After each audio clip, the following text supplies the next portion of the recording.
My name is Maruk Shahid. My name is Anya Mirza, and today we are conducting an interview of clinical and counseling psychologist Noor Fatima. She has been working with ADHD, autism, and learning disabilities in different school setups.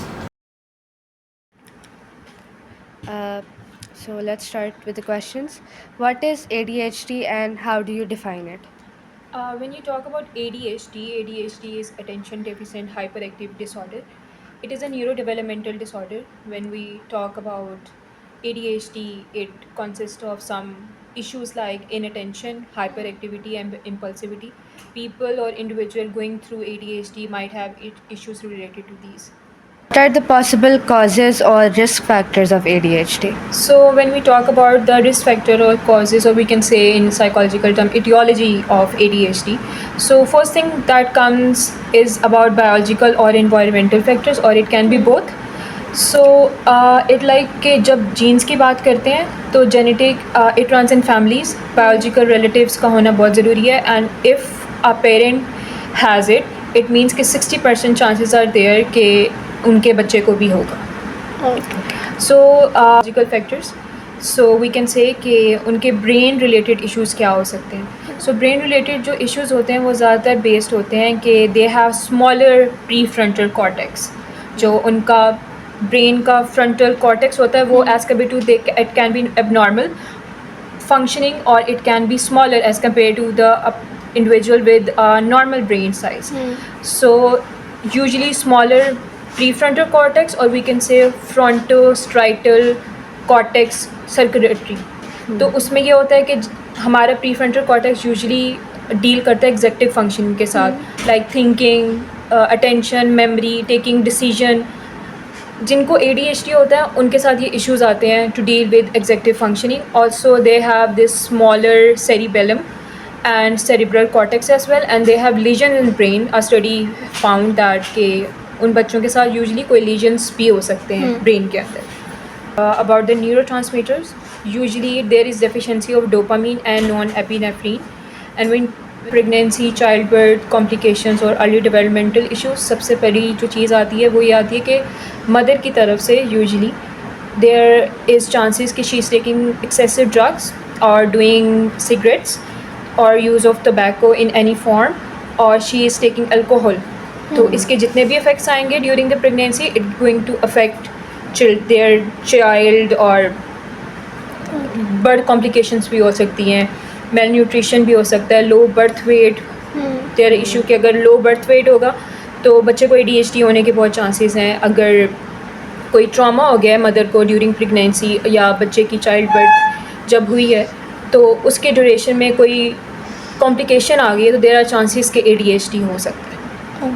So these are all factors which might lead to ADHD. Okay, so how common is ADHD in Lahore or Pakistan?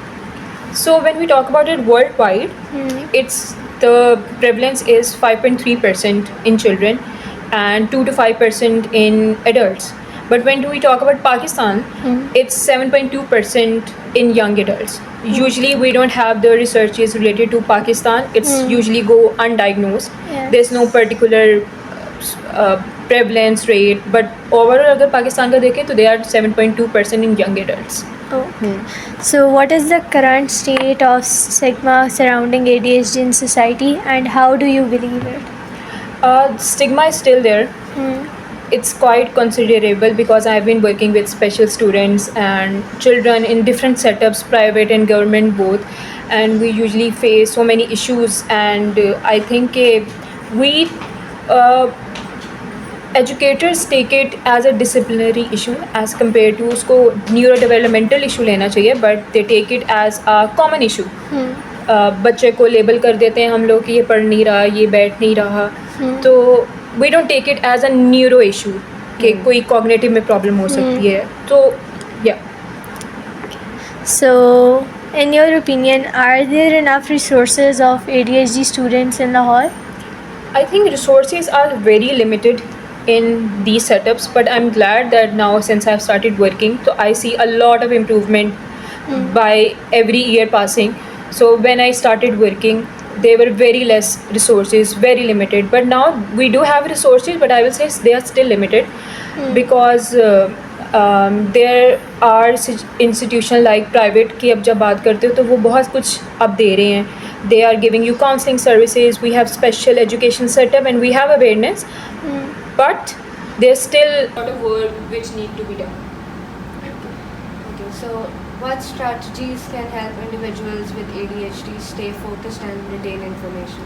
Right, so when we talk about strategies or resources we have to given, there are so many, because it's not easy working with ADHD student. I have been working with student, I have worked with him for like 4 years till now, and there's a lot of difference, but it takes a quite of time when you have to think about their resources, because आप जब एक किसी के साथ student के साथ rapport build करते हो तो it takes hardly at least take 1 year, because उनको समझने में you get to know their likes, dislikes, their reinforcement. It took me a lot of time to understand my ADHD children. So when we talk about resources, we can say that we need to give them some tools like checklists, planners. We can give them breaks while studying. We can help them in meditation, mindfulness activities which can help them stay focused. We have to break the task into smaller chunks or parts, so that will be easy for them.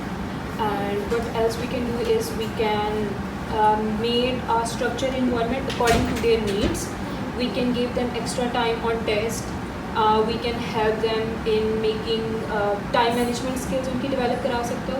But the breaks, I think breaks play a very big role, and positive reinforcement and reward system we are going to give them. So it plays a big role. It's the most important thing. You have to understand the ADHD student.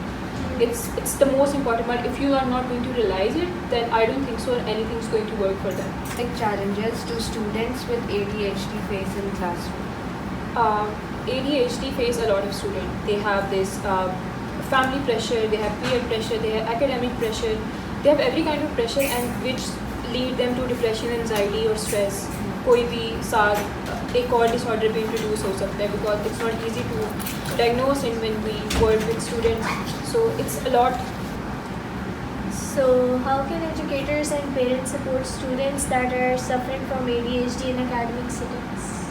So I think the most important part is we have to make, as a teacher, as an educator, first if we talk about school settings, so we have to make a structured environment based according to their needs, the way they want it, make a comfort zone for them.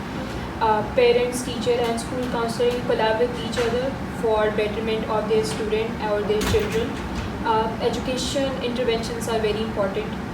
Awareness is very important, because they go through a lot which a normal person cannot even describe what they go through. They have this inattention issues. They cannot sit on their chair for a longer period of time. They have a lot of issues which we need to understand, and we all need to come together to help them.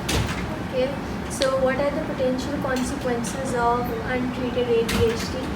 So the functional consequences, I will say, the functional consequences of ADHD can be poor academic performances, elevated conflicts in their interpersonal relationships with their family or their friends. They cannot keep up with the pace of their friends. They might go through, again I'm saying, they might go through stress or depression. They have issues with not completing their task on time. They have issues related to family. They are not coming up with the pace of their family members the way they want to. They cannot come on the expectations of others कि वो पूरा नहीं कर सकते. So there are a lot of issues. They can affect their social and occupational life. Okay, so what are the most effective treatments for ADHD? Medications are very important. Medication आपको long term के लिए use करनी पड़ती है. They are not for short period of time. Along with medication, behavioral therapies are very important. Counseling is very important. So we have to balance both medications and therapy, and it will work for the ADHD student. So what advice would you give to individuals with ADHD? I think for me, I've been working with ADHD and autism and so many other disorders. For me, ADHD, I will define it as it is more like a creativity to me. So you get to think outside of the box, and they are very creative when you work with or you spend time with ADHD, they have a very different mindset. So I will just say that whenever you feel like you might have symptoms or you have minor or moderate or severe symptoms, you always seek help. There are so many institutions now. There are counselors. We have proper setup in Lahore where you can work with professionals or you can work with your school counselor if you think you have issues in studies or something. Always ask for help. There's no shame or anything which you cannot meet. There's no shame in asking any help. That's it. Yes. Great.